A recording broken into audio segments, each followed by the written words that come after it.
Thikoni ni thutha wa JB Muturi kubutwo wira ndundu-ini ya minista kuria arari minista wa uruti wira wa muingi riu Muturi ni yaritie iguru rigie kubutwo guku. I did not abscond.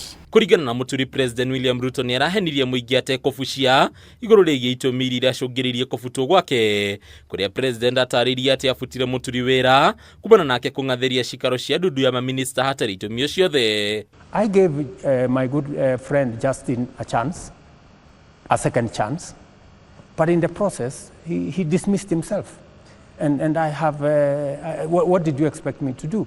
I give somebody a chance, he starts to do whatever he's doing, so I think let's move on. I did not abscond.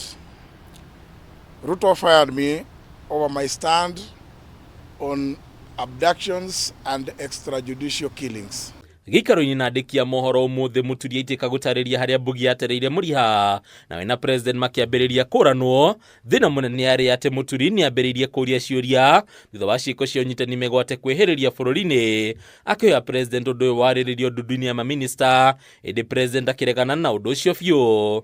I decided to write to the president through the secretaries of the cabinet drawing his attention to these issues and requesting him to excuse my non-attendance for those reasons.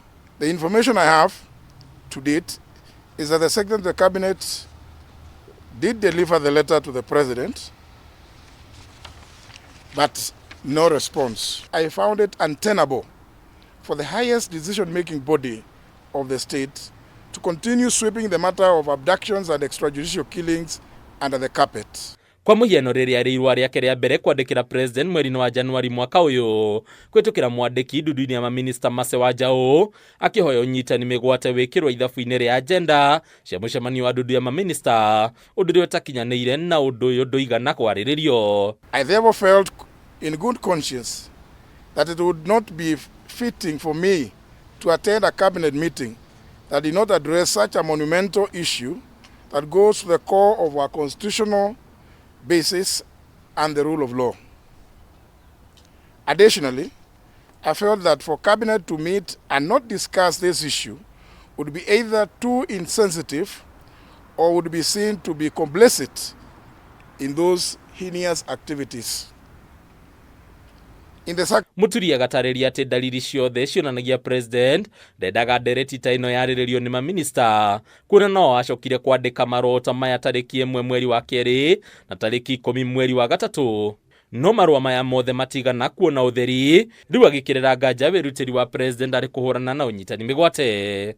To date, the president has never acknowledged receipt nor responded to any of my letters, clearly thereby indicating that the matter of abductions and extrajudicial killings is not worthy of his attention or that of the cabinet. Raising the issue of abductions and extrajudicial killings must be terribly annoying to the president. Undu ungi Muturi akiriire nganja ni president gukorwo atekuera makinya make watho mabitha ugitiri aria makuruhanirio na ciiko cia kunyamaria mbeu njithi na kumanyita migwate makiria thutha wa mirurungano ya Gen Z. Muturi akiuga mabitha aya ni magitiirwo. If the intention was to silence me, unfortunately, they have dialed the wrong number. Hadi ni Kameme TV, Retorako ni Bataro wa Mwagi.